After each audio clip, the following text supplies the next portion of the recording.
subscribe now and press the bell icon. Never miss an update. Hello.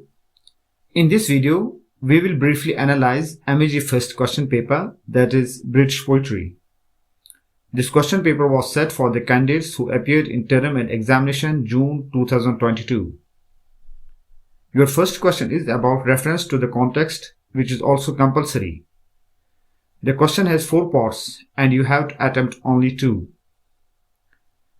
Let's now look at the first stanza. Had we but world enough and time, this coyness laddie were no crime, we would sit down and think which way to walk and pass our long love's day. Now, these are the opening lines taken from the poem To His Coy Mistress, written by Andrew Marvell, published in 1681. It is a metaphysical poem and deals with the subjects of love, time, beauty, sexual pleasure, and death. The poet says that his lady's reluctance to have sex with him would have been fine if they had enough time to live in the world. They would sit in leisure and would think and decide how to spend their long day. But in reality, life is short and they didn't have much time to think and decide. The word coyness means being or pretend to be shy towards sex. Let us now come to the second part of the question. Yet once more, O ye lords, and once more, ye mortals brown, with ivy never sere, I come to pluck your berries harsh and crude, and with forced fingers rude, shatter your leaves before the mellowing year. These are the opening lines taken from the poem Lasidas, published in 1638. It's an elegy to commemorate the death of Edward King, who was a young student of Cambridge and a British poet. You should know that Edward King, who was a young Cambridge student, set out for Ireland to visit his family. His ship sank just off the coast of Wales and he drowned at the age of 25 in 1637. Now, in these opening lines, the speaker directly addressed to the lords and mirths that he has come to pluck their leaves and berries for the funeral of Lasidas, though it is harsh and crude to shatter their leaves with his rude fingers before their mellowing year. Now, who is Lasidas here? Edward King. And the word mellow means to become less bright with the passage of time, but here it also means before the season. Now, look at the third stanza. In Xanadu did Kubla Khan a stately pleasure doom decree, where Alp the sacred river ran through caverns measureless to man down to sandless sea. Xanadu is located on the southeast edge of the Mongolian plateau and was the first capital of Kublai Khan and later the summer capital of the Yuan dynasty.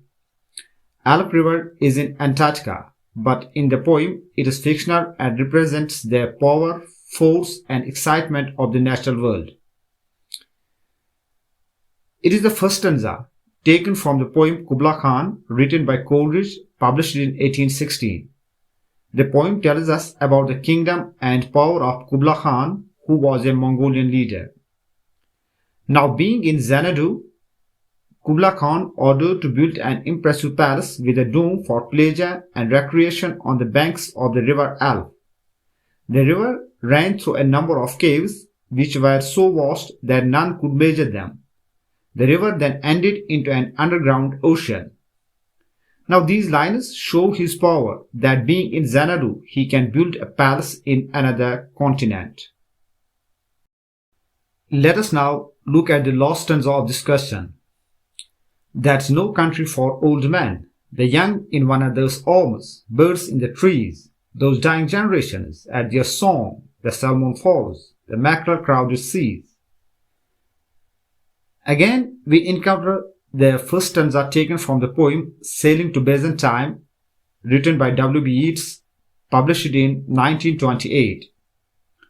The speaker in the poem wants to escape from his country to Byzantine in order to revive his soul with new works of art and to get spiritual enlightenment. He also talks about the impermanence of life and the permanence of nature. Now, in these lines, the poet introduces us to a world that has no place for the elderly people. It's a world where young lovers embrace each other. Trees are full of singing birds, unaware that they will die one day, and the water is full of swimming fish. Now, what I have seen common in these stanzas that they are all opening stanzas from their respective poems. Let's now look at question number 2. What do you understand by the term metaphysical poetry? Give the characteristics of metaphysical poetry. Meta means beyond and physics means science of concrete things. So metaphysical poetry means poetry that goes beyond the physical world of the senses and explores the spiritual world. It deals with the subjects that don't have a concrete shape like love, sex, religion, and God. The term was first coined by Samuel Johnson for a loose group of 18th century poets. The most prominent metaphysical poets are John Donne, Robert Herrick, and Andrew Marvell. Now, talking about its characteristics. It has dramatic manner and direct tone of speech, means they start abruptly in a dramatic manner. Take the example of The Flea by John Donne. The poem starts abruptly in a dramatic manner. Mark this flea and mark in this. Next characteristic is that metaphysical poetry is abounding with conceits. You should remember that conceits are extended metaphors or unusual comparisons. Like Donne compares the two lovers with the 2 points of compass in a valediction forbidding mourning. If they be two, they are two so, as strict in compass are two. Thy sole fixed foot makes no show to move, but doth if the other do.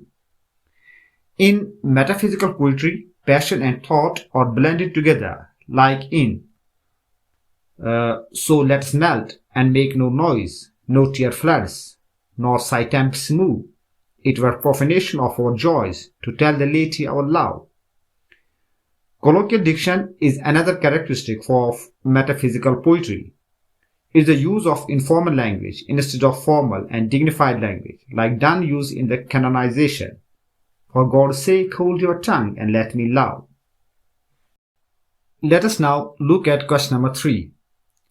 Which of these two poems, El Allegro and Il Penseroso, in your opinion, represents Milton's own views more accurately? Now, it is a much debated question that which poem represents John Milton's own belief accurately. To understand this question, let's make a brief difference between these two poems. The speaker in El Allegro is a happy man, while the speaker in the Il Penseroso is a pensive man. El Allegro mentions earthly and bodily pleasures and is set in the summer countryside, while Il Penseroso praises the joys found by oneself, of philosophy and theological contemplation. It is set in a nighttime wood. In El Allegro, the poet at first wants to live in pastoral simplicity, and then amid in the cities full of vitality. Il Penseroso, the poet describes the satisfactions of solitude, music, epic, poetry, tragic, drama, and the meditative life in general. Thus, it is Il Penseroso that describes Milton's own belief accurately because it represents the austere life of study. Some critics say that El Allegro was about his friend, while Il Penseroso is autobiographical in nature.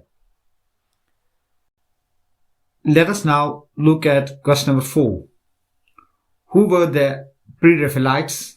Examine the works of any one Pre-Raphaelite poet. The Pre-Raphaelites were a group of Victorian poets, painters, illustrators, and designers. They were inspired by the work of old masters such as Van Eyck, Hans Memling, Mantegna, Giotto, and Fra Angelico. They all came before Raphael, an Italian painter and architect during the Renaissance period. That is why they branded themselves as Pre-Raphaelite Brotherhood, PRB. They drew inspiration from visual art and literature and focused on medieval subjects, artistic introspection, female beauty, and sexual yearning. Among them, the notable poets were Dante Gabriel Rossetti and Christina Rossetti, the sister of Gabriel Rossetti. Gabriel's poems are My Stir Sleep, The Blessed Damozel, The Bride's Prelude, On Mary's Portrait, Eve, Jenny, Dante at Verona, A Lost Confession, and several sonatas. Look at question number 5. How are magic and symbolism related, connected in W.B. Yeats' poetry? You should remember that Yeats studied magic in the Golden Dawn for 32 years. Yeats says, "If I had not made magic my constant study, I could not have written a single word of my Blake book, nor would the Countess Kathleen have ever come to exist. The mystical life is the center of all that I do, and all that I think, and all that I write.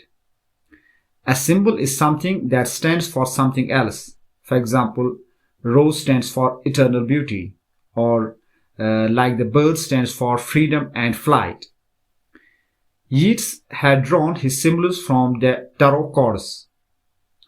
Tarots are the set of cards used in fortune telling. They were invented in France in the 1430s and were adapted for fortune telling in 1480s. The magical symbols he used are the rose, which is an emblem of beauty. The tower stands for mental elevation. The sword stands for life, war, and love. The moon represents human personality.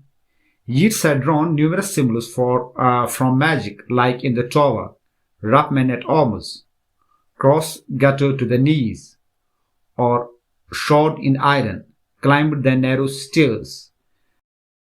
Look at question number 6. Examine the use of myth and symbolism in T.S. Eliot's The Waste Land. Eliot has connected the story of the Holy Grail with the Fisher King. Holy Grail in mythology has been described as a cup, a dish, or a stone with miraculous healing powers. The poem has a reference to the land of Emmaus. Emmaus is mentioned in the New Testament as the village where Jesus appeared to his disciples after his crucifixion and resurrection. Another legendary figure in the poem is Theseus, the protagonist of the poem. Theseus in Greek mythology was a blind prophet of Apollo in Thebes. Now, symbols related to dryness can be found throughout the poem, like dust, red rock, cracker mouths, or dry bones. Fire, in this third section of the poem, relates to the human passions and the suffering they cause. Look at question number 7. Attempt a critical appreciation of any one poem. You have Ad Gross, And Death Shall Have No Dominion, Lapis Lazuli, Goblin Market. Ad Gross is a lyric written by Philip Larkin. It has 5 stanzas of 6 lines. The rhyme scheme of the poem is ABC ABC. The poem was first published in 1955 in his collection of poetry, The Less Deceived. The poem is about fame and happiness, about life and death. Next is And Death Shall Have No Dominion. It is a 3 stanza poem written by Dylan Thomas without any unifying rhyme scheme. The poem expresses that human spirit is stronger than death and we should not let the fear of death reign upon us. Lapis Lazuli is a precious bluestone. The poem was written in 1936. The poet feels that all forms of art can surpass the tragedies experienced within the world. Next is Goblin Market. Goblin Market by Christina Rossetti is a 29-line poem. The poem is separated into stanzas of different lengths. It describes the adventures of 2 sisters, Laura and Lizzie, and their encounter with goblin merchants. Now, the last question is, comment on Yeats's use of the theatrical metaphor in his poetry. Theatrical metaphors are the metaphors related to theatre. If you have gone through the poem Lapis Lazuli, there are a number of theatrical metaphors. Yeats uses a dramatic metaphor to describe life as drama and says that we must act it out heroically and not be hysterical like the women. He also talks about fictional heroes who have met tragedy and death, like Hamlet and Lear. Hamlet, King Lear, Othello have represented the extreme suffering and tragedies of humans.